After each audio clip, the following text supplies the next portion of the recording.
everyone, welcome to another PowerApps Academy tutorial video. Today we're going to be covering drop-down boxes, combo boxes, how we can link fields based on automatically complete other fields in our page or our app based on a selection in a drop-down box. Plus, we're also going to be looking at how to use combo boxes so that you start typing the combo box and it automatically filters your options for the combo box. And we're going to be looking at the use of collections. So you use collections to get around delegation on your SharePoint list. So we'll be looking at some of the limits and how to use drop-down boxes and combo boxes to remove some of those limits. So when you transfer data from, say, like a SharePoint list into your memory, you can only have a max rows of 2,000 rows. So if you've got more than 2,000 rows that you want to have in your drop-down box, I'm going to show you some ways of getting around that using filters and that kind of thing in drop-down boxes. So that's what we're going to be covering off today. I'm sure you're going to learn something new, so please stick around and watch to the end. And don't forget to smash up that like button and please subscribe to our channel. It really helps our channel, helps get these videos out there. The more likes we get, the more YouTube shares our videos, so it really does help us, and we really appreciate that. Before we head into the video, we're going to do a quick plug for our partner over at PowerAppify. So at PowerAppify.com, you can head over there, get loads of business templates at really reasonable prices.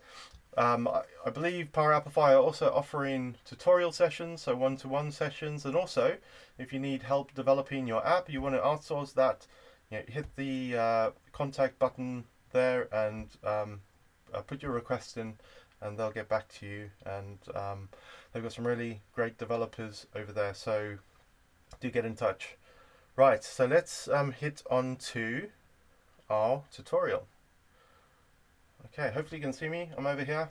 Hi guys. Right, so I've got this blank screen. This is just a template. You can actually get this template over at PowerAppify.com as well. You can download it there. It's just a general app, that basic base of an app that I use for these demos. Okay, so we're gonna use. I've got this this SharePoint list that I've used in another app. It's got loads of orders in there, so we're going to be using this as an example. I don't have over 2,000 rows in here, but I'll still show you how we use this to filter and limit.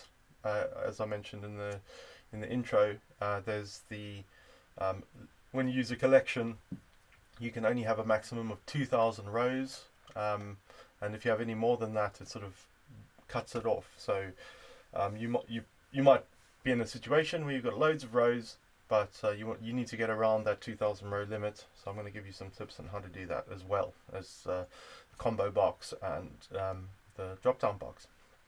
Okay, so what we've got here is a blank screen. Let's add in, oops, sorry. Yes, we first want to add in our SharePoint list that we're going to be using. So we go to SharePoint, click on SharePoint, and it's hardware orders under Power in my site. So hardware orders, we're going to use that list over there. We're going to connect it in, make sure that it appears in our list. There we go. So that's the one that we're going to be referencing for this demo. And next I'm going to insert, just one second while I bring up a screen. Okay, now we're going to insert a drop-down box. Drop-down, cool. So we've got a drop-down box. Let's put some text boxes in, because these are the ones that we're going to auto-populate with whatever we select in our drop-down box. So this saves people having to go, oh, I'm going to select that and then fill in, select other options as well. You just link it to whatever's selected. So as for instance, if you select this in the drop-down box, it'll automatically look for other columns in the row that I want to display and automatically populate those. Okay, so we've got a text box there. We want to push it over there, and okay, what are we going to do here? Just create a few copies. I'm going to Control C and Control V, because I'm going to create 4 different options. Control C and V. Control V. Just paste. Control V. And then I want to create another 4. So I've just selected them all. I hold in the Shift button and click on that. Control C to copy them. Control V to paste them. So these are just labels, right? And I can assign whatever text I want to these labels. But for now, we're just going to put them there. So I'm going to say ordered for. We're going to say delivery location. Oh gosh, sorry. Oh, I did that.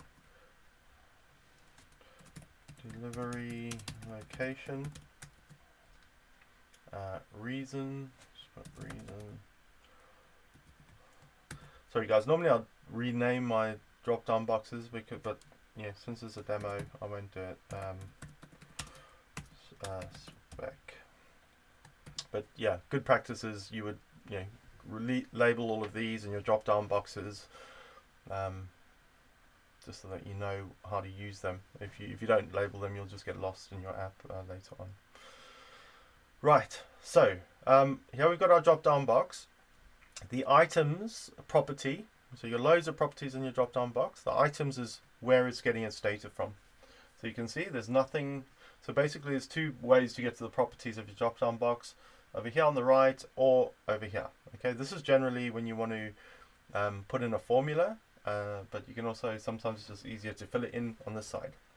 So I'm going to look at my items, and we are going to use our hardware orders, which is the list that we linked in through, we connected to, and this value is whichever column within your list you want to reference in your drop-down box.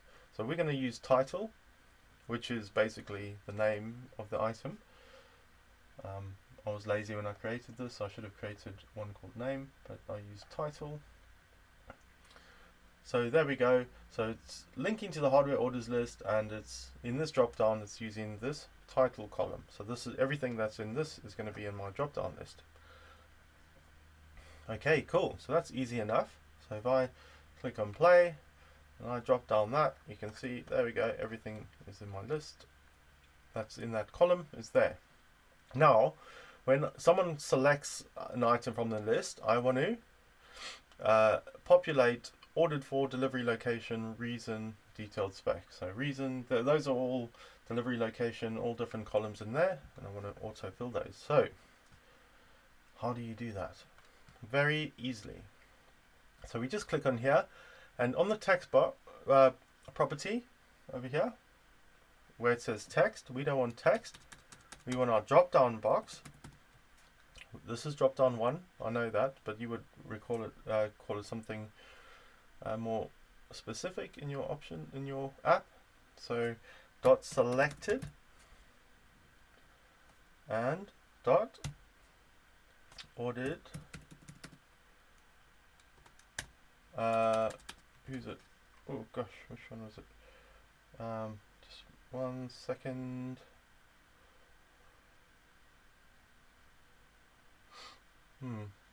That's strange. 1 second, sorry. Sorry, it's hardware 4. Forgot what it's, which property I wanted to use. Hardware 4. Okay, hardware 4. There we go. It's this column over here. This one is going to be delivery location, so we'll just do exactly the same. Drop down box 1 dot selected dot delivery location. There we go. This one is reason, so drop down box 1 dot selected. Can you guess what it's going to be? Yeah, I bet you did. Selected dot reason. There we go. And then detailed specification. So this is drop down box 1 dot selected dot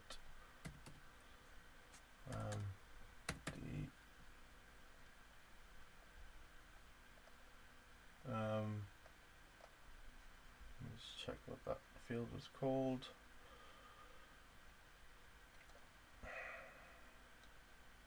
Item summary. Okay. Item summary. Okay, I'll make that a little bit bigger because I'm guessing I can have a lot more text in it. Yeah, and obviously you can make that neat, but this is just for an example. So if I push play on here, there we go. We've got our drop-down box linked to our SharePoint list. Whatever I select over here will automatically populate the fields below. Okay. Cool. So, yeah, that's quite handy. And again, if you want to, if you want to save it, and if you want to send an email, you can use exactly the same formulas that you put in over here into the email, and that brings that value, and it will put it wherever you need it. Right. So let's look at the other example. The other example is let's copy all of this and make a copy. Control C and Control V. I'm going to move it over here. In this one, I'm just going to move that up there, and I'm going to add in a combo box. So a combo box is similar to a drop-down box, although I'm just going to link it to the same hardware orders. Although you can have multiple selections in a combo box, plus you can also search for items. So you could, let me just see if I can show you quickly. Sorry. Same as before. When you click on here, you've got to edit the fields for a combo box, and because it had asset ID, there's nothing in there. That's why it was coming up blank. We want to use title, and also we want in the search field, we want title. So we could search for an item, and then it will bring up whatever's in that field. So if I push play on the combo, just ignore these other boxes. This is the combo box over here. You can see I can start iPhone. I can start typing in. You can see it narrows the search based on that. I could select one, and then I could have a laptop as well. So you can see I can have multiple selections in there. But for this, this won't work with multiple selections. We only want one selection. So, but we do want that option to be able to start typing in, and it filters it down. So, how do we do that? So if we click on here, let's just delete those items quickly. And now we're going to the more advanced properties of a combo box. You can see here's the display field and the search field. We could also set it in here, but we set it on the other screen.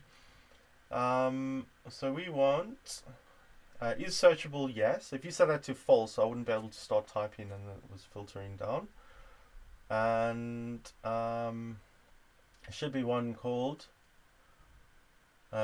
select multiple. Okay, we're going to change that to false. That means you can only select one option, and that's what we want in here. Okay, cool. So we've got that. We also want to change these. We don't want it the drop-down box. We want it the combo box. I believe this is combo box 1. All right, combo box 1 selected.hardware 4. So we want to change this to. It's going to be the rest of it's going to be exactly the same because it's all pointing to the same list. So combo box 1 dot selected dot delivery location. This one is reason. So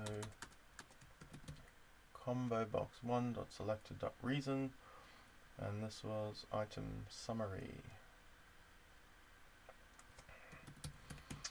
Combo box 1 dot selected dot item summary. Okay, and the reason there's nothing here is because we haven't selected anything there yet. So just ignoring that drop down box I put at the top, let's just select this iPhone mobile.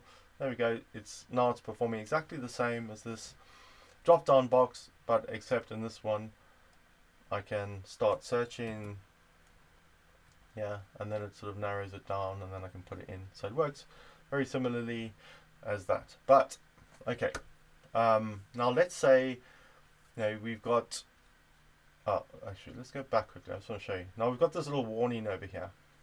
So this is a delegation warning. This is because if we've got loads of items in our SharePoint list and we want to search, there can be performance issues and limits because you're running it on SharePoint. So to get around that, we need to get that data and bring it over into our app. And to do that, we create a collection, right? And all a collection does, takes everything out of SharePoint that's in that table or that SharePoint list, brings it into memory in a table in memory, and then we can use that. But there's that limit, that row of 2,000 items. So how do we get around that? So in our example, we might go, actually, for every location, right, there's going to be, let's go back to here. We could find a column that could, reduce the number of rows depending on what they selected. So if we knew the location that we're looking at was Cape Town, it would only load Cape Town into memory, and therefore it's not loading the whole table, which would be over 2,000. It would only load the items that were Cape Town, and there might only be 50 of those, right? And that's how you get around the 2,000 limit. But how do you do that? Okay, so what we're going to do is we are going to link this. This is already linked to our hardware orders, so we've got both of these linked to our hardware orders. And what we're going to do for this one is, as we go back here, this is linked to our hardware orders. You can see that there's loads of things in there, and they also referring to the title, which we don't want. We wanted to filter it by delivery location. Okay, so how are we going to do that? Right, we're going to go back in here, and we are going to go back to our properties of our drop-down box. Instead of titles, we're just going to select delivery location. There we go. We've got our delivery location. So when we click on that, oh, we got loads, but now we don't want to have loads of Londons and Cape Towns and different regions. We just want to have one of each. So to do that, we use the distinct function. What that does, it just, where there's multiple options, distinct, right? We just, and then the comma, and the expression is just the column we want to filter on. There we go. So now we can also hold an Alt button. Now you can see that that list is shrink down just to show one of each of the locations. That's perfect. That's all we need. Okay, so what we're going to do next is, once the user has selected this, we are going to load only the London items, only the rows here that have London as a delivery location into memory, that we can then assign this drop-down list to. Okay, so hopefully that makes sense. We're going to limit it to London. We're going to then create a collection that only brings over the rows that have London in delivery location, and that we're going to assign to this drop-down, this combo box. Okay, so in the combo box, we are going to create a collection. So let's put a button. Yeah, so I'll show you a few ways of doing this, but we will start with a button. I'm going to put a button next to this. Okay, change that to go. And we're going to say, when someone selects that and hits go, we want to create some code on that, and it is going to be create a collection. So to create a new collection, we use something called clear collect. So that basically, if there was a collection, it would just refresh it, and if there isn't one, it'll just create it anyway. And the collection we'll call col for beginning of a collection, name of a collection, and we'll call it hardware orders.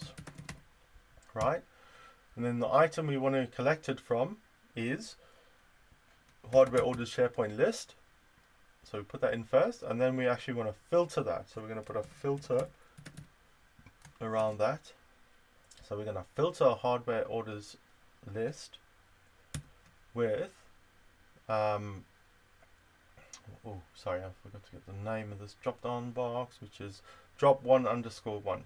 Okay, so we go back to here. So we want to go where delivery location, because we want to filter on delivery location, where delivery location is equal to dropdown box 1_1 dot selected dot value, which means that whatever the value is in that box, we're going to use in our filter. Close that off. Okay, and then put that at the end of it. So now we also need to link this. This is now linked to our SharePoint list. We don't want to link it to the SharePoint list anymore. We want to link our combo box to our collection that we've just created. Collection hardware orders. Okay, and now if we go in here, have I clicked go on that? Let's just double check. So we've selected London, and we do have some options in here. You can see there's not many because those are the only ones that are assigned to London at the moment. And another way just to check this out, we can go in here just on this X for variables, and under collections we've created this collection hardware orders. That's the one that we're looking at. We can actually click on these three buttons over here, and we can have a look at the table. Okay, this is the SharePoint list. It loads all the columns in the SharePoint list into the table, and you'll see that it should only be the ones from London in here. So there we go, London, London, London. It's the only ones from London. Okay, so that's confirmed. Now let me show you if we selected another city, Bogota, go, it will have refreshed that, deleted the old list, replaced it with everything from Bogota only. So if we go over, there we go, you can see there's no Londons in there, it's only Bogota. Okay, cool. Alright, so that's how we've done it. This is now how we did that, was we pointed the drop down list to the SharePoint list. We put a distinct on there to only show specific one of each of the towns. Once someone selected one, that then refreshes the collection. This drop down list is pointing to the collection, and then they select one, and then these are again just pointing to the combo box. So whatever's selected, but the column specific to whatever's selected for that particular row. Okay, and then there's some other things that we could do, like if we wanted these to all be invisible until someone had selected the go button, then we could do something like let's put in a update context, which is a variable that we could use just on this page, and we put in these squigglies. This is just something you have to learn. So variables is visible is set to true. Close the squigglies, close that down, and then let's just create another one. Control C. Just we want a way to unhide the buttons as well, and I'll set that one to false.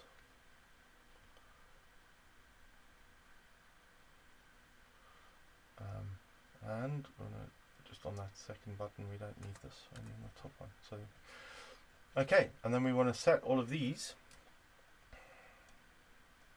the visible property, to make them hide. Visible is var, sorry, the variable name that we just created is visible. Cool. So let's try that out.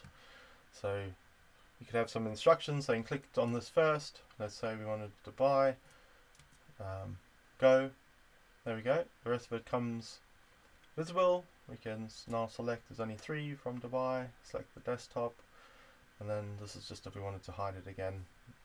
Now there's one other thing I want to show you before we finish off, and that is if you didn't want to have a button here and you just wanted it to flow, because the less clicks the better when you're designing an interface, what you could do is just take that code out of here and copy it, and then on this box I could just have a on change property. I'll just put the code in there. Okay, so when someone changes this, it'll run the code. So let's go in here, doof. So we haven't done Hong Kong yet. Let's do that. Hong Kong, there we go. Let's just run the code. I haven't had to push the button. Okay, I could do it again. Brussels or Buenos Aires. There we go. Let's just double check. Yes, Buenos Aires. There we go. That's automatically updated, so I didn't need the button. Okay, so that's it for today. Hopefully you guys learned something. We've covered off drop-down boxes, combo boxes, filtering, and how to get around some of the delegation issues and limits within using collections. Do hit us up in the comments if you like that. If you want to know anything more about it, then I'll be happy to create another video. Great to interact with you guys. Please keep the comments and the likes flowing, and we'll speak to you soon. Take care. Bye.